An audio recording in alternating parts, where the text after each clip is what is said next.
નમસ્તે મિત્રો, શું તમે ટ્રાફિક પોલીસમાં નોકરી કરવા માંગો છો? તો આ વિડીયો તમારા માટે મહત્ત્વનો અને અગત્યનો છે. સુરત ગ્રામ્ય જિલ્લામાં ટ્રાફિક બ્રિગેડ માટેની ભરતીની જાહેરાત બહાર પડાયેલી છે. તેમાં મિત્રો તમે ધોરણ 9 પાસ કરેલું છે તો પણ તમે આમાં ફોર્મ ભરી શકો છો. ચર્ચા કરીશું મિત્રો આ વિડીયોમાં વિગતવાર. સુરત ગ્રામ્ય જિલ્લાની ટ્રાફિક બ્રિગેડમાં માનદ સેવાની ભરતી માટેની જાહેરાત બહાર પડાયેલી છે, જે પોલીસ અધિક્ષક શ્રી સુરત ગ્રામ્ય જિલ્લા વતી ટ્રાફિક એજ્યુકેશન ટ્રસ્ટ સુરત દ્વારા આ ભરતી છે તેની પ્રક્રિયા કરવામાં આવશે. જિલ્લા ટ્રાફિક બ્રિગેડમાં સુરત ખાતે ટોટલ 100 જગ્યા ખાલી છે, જેમાં મહિલા અને પુરુષ બંનેની જગ્યાઓનો સમાવેશ થઈ ગયો છે. એટલે ટોટલ બંનેની થઈ અને 100 જગ્યા ખાલી છે. તમારી ઉંમર 18 વર્ષથી ઓછી ન હોવી જોઈએ અને 40 વર્ષથી વધારે ન હોવી જોઈએ. શૈક્ષણિક લાયકાત વિશે ચર્ચા કરીએ તો તમે ધોરણ 9 પાસ ઓછામાં ઓછું કરેલું હોવું જોઈએ. જો મિત્રો તમે એનસીસી કર્યું છે અથવા તો કોઈ પણ વધારાનું શૈક્ષણિક લાયકાત ધરાવો છો, એટલે કે તમે કોઈ વધારાનું છે એ રમતગમતમાં તમારા પાસે કોઈ સ્પોર્ટનું સર્ટિફિકેટ છે, CCCનું સર્ટિફિકેટ છે, તો આ બધા જ ડોક્યુમેન્ટ્સ તમારે જોડવાના રહેશે.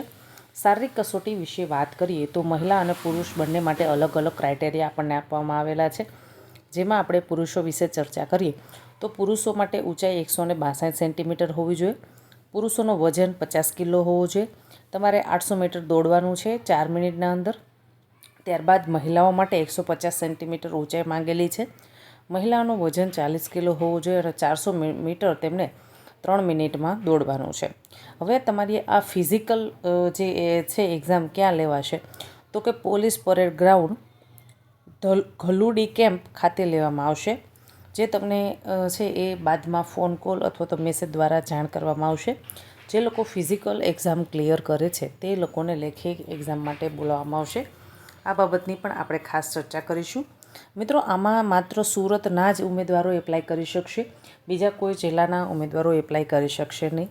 એ વસ્તુનું આપ ખાસ ધ્યાન રાખીશું. હવે મિત્રો, તમારે ફિઝિકલ ટેસ્ટમાં હાજર થતી વખતે મેડિકલ ફિટનેસ સાથે લઈને આવવાનું છે. ડૉક્ટર પાસેથી મળી જશે આ તમને, જેથી કરી અને એ સાબિત થાય કે ભાઈ તમને કોઈ બીમારી નથી, તમે એકદમ ફિટ ફાઇન એન્ડ ગુડ છો. માનદ સેવા સ્વીકારવા બાબતે ટ્રાફિક એજ્યુકેશન ટ્રસ્ટનો નિર્ણય આખરી રહેશે.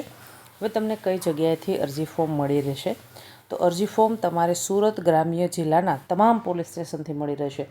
એટલે કે સુરત જિલ્લાના તમામ પોલીસ સ્ટેશનો છે, સુરત જિલ્લાના તમામ તાલુકાના પોલીસ સ્ટેશન જે ગ્રામીણ વિસ્તારના છે તે પોલીસ સ્ટેશનમાંથી તમને આ ફોર્મ મળી રહેશે.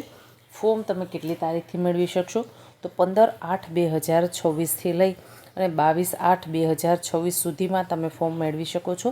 એટલે 15 ઓગસ્ટથી ફોર્મનું વિતરણ થવાનું શરૂ થઈ ગયું છે.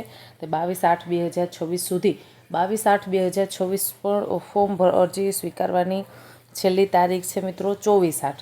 22 તારીખ સુધી ફોર્મ લઈ શકશો અને 24/8/26 સુધી તમે છે એ ફોર્મ જમા કરાવી દેવાનું છે મિત્રો. ફોર્મ મેળવવાનો સમય છે સવારે 10:30થી સાંજે 6 કલાક સુધી તમે ફોર્મ મેળવી શકો છો. મિત્રો, આશા રાખું છું તમને આ માહિતી પસંદ આવી હશે. માહિતી પસંદ આવે તો વિડીયોને લાઇક કરો. હજી સુધી આપણી રત્તોતર યુટ્યુબ ચેનલને સબસ્ક્રાઈબ નથી કરી તો ચેનલને સબસ્ક્રાઈબ કરી લેશો. તમારા મિત્ર વર્તુળમાં વિડીયોને શેર કરજો. અને મિત્રો, તમે વિડીયોને સંપૂર્ણ જોવો. હું તમને ઘણી વખત રિક્વેસ્ટ કરું છું કે વિડીયો તમે આખો જુઓ. તેમાં આપણે આખી પ્રોસેસ સમજાવીએ છીએ, કેટલી જગ્યા ખાલી છે, કઈ રીતે એપ્લાય કરવાનું છે, ક્યાં એપ્લાય કરવાનું છે, બધું જ સમજાયું છે. પણ તમે આખો વિડીયો જોતા નથી અને પછી મને કમેન્ટ કરો છો. એટલે કમેન્ટ કરો, નો ડાઉટ, કમેન્ટ કરવાથી આપણા ક્લિયર પ્રશ્ન છે એનું સચોટ નિરાકરણ આવે છે. પણ એક વખત વિડીયો જુઓ, ના સમજાય તો બીજી વખત પણ વિડીયો જોવો. ઓકે, ધન્યવાદ.